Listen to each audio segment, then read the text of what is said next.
தினமொரு வசனம். ரோமர் 12வது அதிகாரம் வசனம் 15, 16.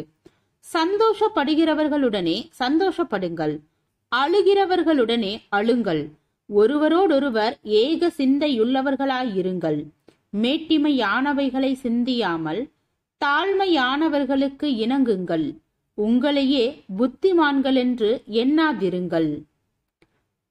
விளக்கம். இயேசு சிலுவையிலிருந்து தம்முடைய தாயை பார்த்தபோது அவருடைய இருதயம் அவளுக்காக துயரமடைந்தது.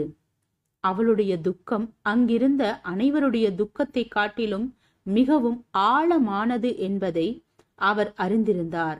எனவே அவர் அவள் மீது விசேஷித்த கவனத்தை செலுத்தினார்.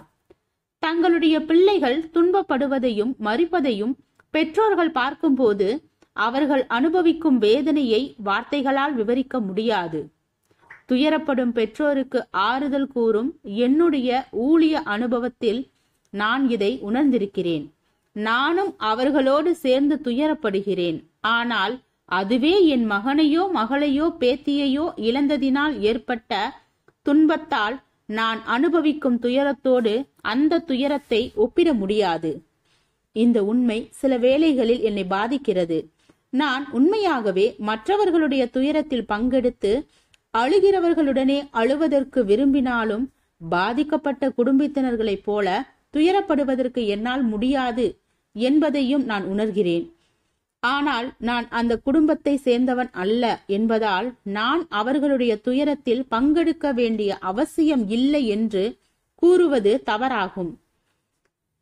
நாம் மற்றவர்களுடைய துக்கங்களில் பங்கெடுக்க வேண்டும் என்று தேவன் விரும்புகிறார்.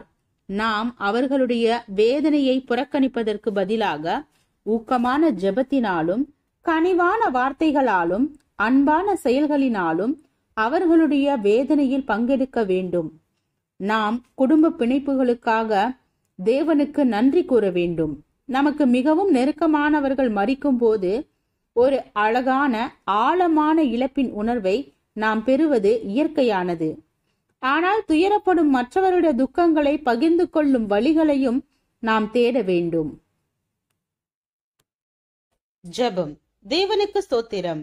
தேவனே, நாங்கள் எங்களுடைய வாழ்க்கையில் சக மனிதர்களின் கஷ்டங்களில் அவர்களுக்கு ஆறுதல் அளிக்கவும் அவர்களின் கஷ்டங்களில் பங்கெடுக்கும் மனிதனாகவும் வாழ கிருபை பாராட்டும். ஆமீன்.